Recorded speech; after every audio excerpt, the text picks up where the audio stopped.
Assalamualaikum warahmatullahi wabarakatuh. Perkenalkan, saya Hilma Paramita.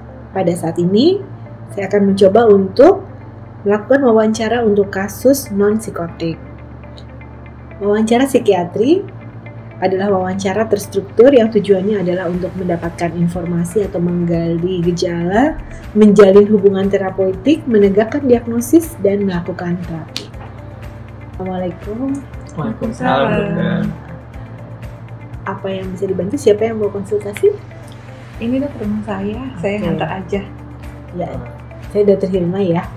Namanya siapa ya? Saya Thomas, dokter. Dan Saya Aurel dokter. saya Dr. Hilma. Usianya berapa? Saya 22 tahun sih, dok. Oke, 22 tahun ya. Sekarang kegiatannya apa? Sekarang saya lagi kuliah di FK, dok. Oh, kuliah di FK ya. Udah semester berapa? Sudah semester terakhir sih, dok. Oke. Oh, Thomas di sini nggak sama keluarga ya? Enggak, dok, karena lagi ngerantau sih, dok. Oh iya. Jadi sudah semester akhir ya? Iya, dok. udah Semester 7, dok. 7. Sekarang. Oke.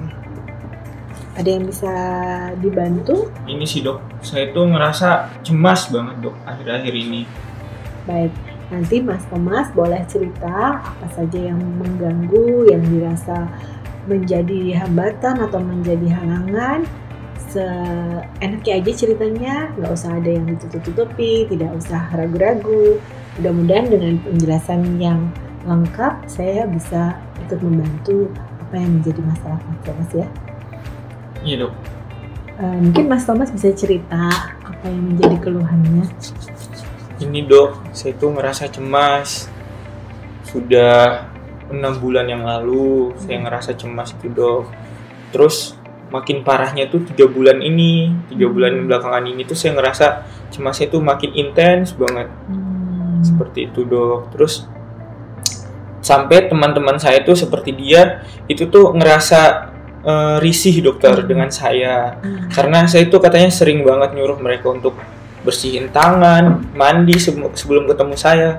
Karena saya juga pengen mereka bersih, dokter, seperti itu. Oke. Jadi mula-mulanya, oh iya. Gimana perasaan yang Mbak bolak-balik disuruh cuci tangan? Iya dok, saya tuh kadang risih ya dok ya. Soalnya kayak mau ketemu tuh harus mandi dulu gitu dok. Terus kalau misalkan kayak mau nyentuh gitu dok, namanya juga teman kelompok ya dok ya. Itu kayak udah pegang sanitizer dulu, udah cuci tangan apa belum gitu dok. Jadi iya. risih teman yang lain juga gitu dok. Ada Sama bilang kayak gitu ya risih. sama ya. Oke. Ini mungkin ada awal mulanya, ada apa? Sebenarnya sih awal mula saya seperti ini tuh, dok, karena 6 bulan yang lalu itu tuh kita KKN, dok. Terus teman saya tapi itu lain kelompok itu terkena hepatitis A, dok, Oh iya. saat KKN. Makanya saya tuh ngerasa saya tuh perlu menjaga diri saya. Karena khawatir. Khawatir, dokter, Kena seperti hepatitis itu. A. Gejalanya berat waktu itu. Berat, dokter. Tapi sampai sekarang juga saya nggak tahu karena kami setelah KKN udah sibuk masing-masing sih, dok, seperti itu. Iya. Jadi khawatir kalau seperti itu, makanya sekarang jadi lebih perhatian terhadap kebersihan gitu ya. Iya, dok. Ini baru pertama kali seperti ini? Baru pertama kali, dokter. Dulu nggak pernah? Nggak pernah. Selain dari sering bolak-balik cuci tangan, apakah ada lagi perilaku yang diulang? Ini si dok saya tuh ngeyakinin kan, sudah belajar tentang hepatitis juga di kedokteran. Kalau hepatitis katanya bisa lewat mulut. Jadi kalau saya makan itu tuh saya makannya, saya kunyah berkali-kali sampai 100 kali lah ada, dok, saya. Iya. Harapannya apa? Biar makanannya itu tidak terkontaminasi aja sih, dok. Jadi yang saya makan itu bersih seperti itu, dok. Ada lagi yang lain? Paling itu sih, dok, kayak takut sama benda-benda yang sering terkontaminasi. Jadi saya ya sering-sering seperti ini lah, dok, seperti pintu, kursi maupun kayak meja ini seperti ini. Saya yang dipakai takut sih, dok. bersama-sama gitu Iya, ya. takut terkontaminasi. Jadi temennya juga bilang disuruh mandi temennya. Iya, dok, saya tuh kayak sebelum ketemu sama orang saya suruh mereka mandi lah biar saya juga tidak terkena dari mereka, seperti itu sih. Mas Thomas juga bolak-balik mandi? Ya, bolak-balik mandi juga, dok, sebelum ngelakuin aktivitas. Sampai berapa kali mandinya? Mandinya tuh sehari bisa 5-6 kali. Oh, Seperti itu. berapa lama sih kalau mandi? normal atau lebih lama? Ya itu sampai 30 menitan lah, setengah jam saya mandi. Jadi mengganggu juga ya kan lagi kuliah seperti ini? Iya dok, apalagi saya tuh khawatir banget dok, karena sebentar lagi kan skripsi, terus koas, jadi saya mandinya yang bersih, terus juga cuci tangan terus. Jadi biar membiasakan diri gitu ya. Takut sebelum nanti masuk gimana. koas. Iya. Jadi ini baru pertama kali ya? Baru pertama kali dok. Tidak ada seperti ini. Tidak ada. Jadi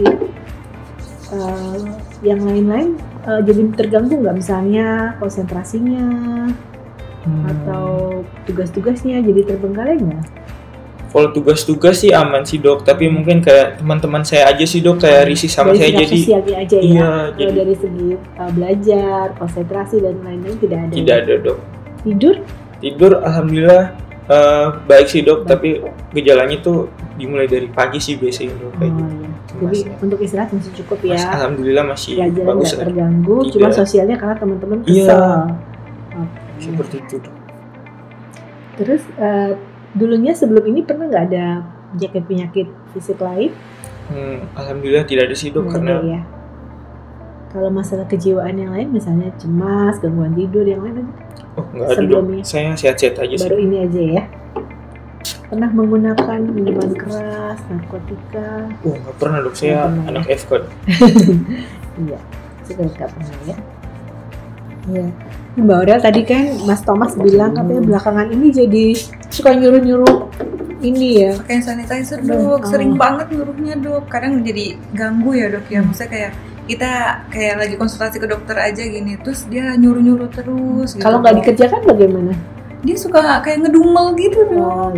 Kayak kenapa sih gitu? Kenapa sih nggak nurut aja gitu? Ibaratnya gitu dok. Begitu ya. Jadi yang mengganggu itu karena disuruh-suruh untuk cuci tangan pakai hand sanitizer. Ada lagi yang mengganggu? Sama ini dok, kan kadang-kadang kita suka kerja kelompok gitu ya dok, yang ngerjain tugas kan jadi nongkrong sambil makan misalkan gitu ya dok. Nah itu karena ngunyahnya lama ya dok ya, terlalu sering jadi kita kebuang waktunya panjang gitu dok. Jadi lambat gitu ya. Itu tuh dok yang agak mengganggu juga yang sih. Yang berubah itu ya. Sama komplainan dari teman-teman juga itu dok. Iya. Kalau aslinya orangnya seperti apa? Aslinya sih baik sih dok, biasa aja, nggak ada problem apa-apa gitu. Gampang bergaul juga. Gampang bergaul. Cuman masalah ini aja kebersihannya dok agak nggak cerewet juga aslinya ya? Enggak sih dok, baru ini aja. Baru kali ini aja. Oke. Jadi ada perubahan perilaku setelah 6 bulan, tapi mulai intens setelah 3 bulan ini ya. Tadinya gara-gara ada temennya kena hepatitis dan jadi suruh-suruh untuk pakai hand sanitizer. Betul dok.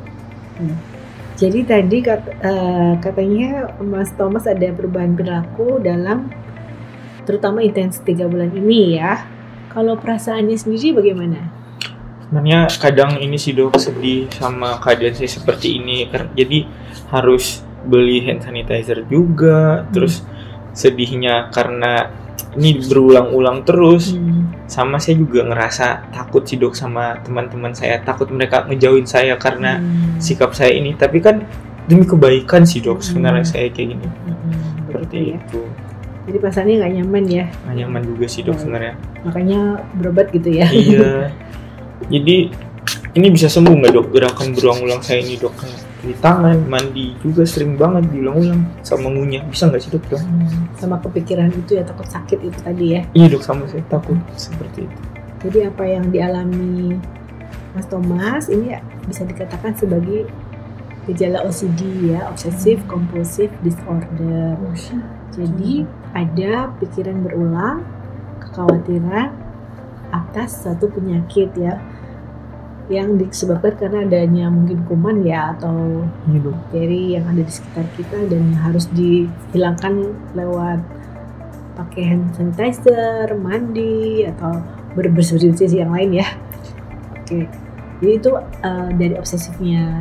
Jadi memang ada rasionalnya karena tadi penyakit hepatitis bisa hilang dengan pembersihan ya, dengan mandi, dengan sabun, dengan hand sanitizer. Tapi tidak perlu berlebihan. Ini problemnya ada di berlebihannya. Lalu perilakunya ini juga mungkin sekarang belum kering ya tangannya ya, tapi bisa lama-lama kan bisa kering ya. Oh, bisa kering Bisa ya? lecet juga gitu. Jadi sebaiknya memang ada terapi, ada obat yang akan kita berikan untuk menghindarkan atau menyetop ya pikiran yang berulang-ulang itu, sehingga perilakunya lebih sesuai dengan apa yang dibutuhkan, tidak berlebihan. Jadi diagnosisnya namanya OCD ya, dan akan kita berikan obat berupa dari golongan SSRI yang akan meningkatkan serotonin dan akan mengurangi rasa cemas dan pikiran yang berulang tadi. Sehingga kalau pikirannya berulang hilang, tentunya perilakunya pun akan berkurang ya. Oh, berkurang ya. Kalau bisa hilang malah ya. Iya. Jadi yang pantasnya gitu, yang sesuai dengan apa yang dibutuhkan saja. Jadi obatnya satu macam akan saya berikan dari golongan SSRI ini, namanya fluoxetine 1 kali 20 ml. Ada gangguan mahnya nggak? Nggak ada sih tuh. Nggak ada ya, ini obat makan diminum sesudah makan. Sudah. Agar tidak mengganggu lambung. Kalau ada gangguan lambung bisa diberikan obat lambungnya kalau perlu saja. Iya, siap. Baik, kita juga berlatih untuk mengontrol pikiran kita ya, selain dari obat, bahwa dalam melakukan sesuatu kita butuh memikirkan apakah ini penting atau tidak gitu ya. Kalau ini tadi tidak penting, maksudnya tidak sesuai dengan teori, kan udah belajar di kedokteran ya. Iya. Kuman itu cara membersihkannya seperti apa, berapa sering, berapa lama gitu. Sesuai saja dengan apa yang kita pelajari, sehingga tidak menyebabkan adanya gangguan tadi. Jangan sampai tadi tangannya kering, terus juga lumayan harganya mahal juga ya. Lama-lama nanti uangnya habis. Iya, Dok, ini udah mau habis lagi beli lagi. Iya, dan mungkin kenyamanan dalam bersosialisasi jadi terganggu ya kalau terus-terus seperti ini.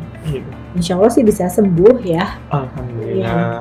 Tapi memang harus tadi dibantu obat dan latihan untuk pikirannya tuh dikontrol gitu ya. Iya, Dok, siap. Nah, Baik, Dok. seperti itu. Jadi untuk sementara hanya terapi obat dan terapi perilaku. Nanti untuk melatih untuk sebelum melakukan sesuatu itu ada stopnya dulu. Ada stop dan untuk berpikir dilakukan atau tidak dilakukan, tidak otomatis gitu ya. Iya, Dok. Nanti obatnya untuk 1 minggu dan boleh kontrol minggu depan. Ada yang mau ditanyakan? Ini, Dok, saya kontrol buat teman saya lagi nggak, Dok? Boleh bawa temennya ini, bawa temen yang lain. Oh, boleh yang lain juga ya, Dok. Iya. Siap. Iya, Mas Thomas, apakah ada yang mau ditanyakan lagi? Ini, Dok, saya mau nanya apakah kebiasaan saya kayak gini bisa sembuh dalam waktu dekat ya, Dok? Sudah sangat mengganggu ya rasanya ya. Iya, Dok. Oke, jadi kita sama-sama berusaha, obatnya diminum, lalu nanti kita belajar untuk mengatur pikirannya, perilakunya, mudah-mudahan cepat sehat lagi ya. Iya, Dok. Barangkali Amin. itu saja dulu. Iya. Ya. Pemeriksaannya sudah selesai, tinggal diambil obatnya nanti. Iya, Dok. Dan kontrol 1 minggu lagi ya. Siap. Terima kasih, Dokter. Ya, Terima kasih sama-sama. banyak ya, Dok. Iya. Dok. Dokter. Demikian, kita sudah sama-sama menyaksikan contoh pemeriksaan psikiatri untuk kasus OCD.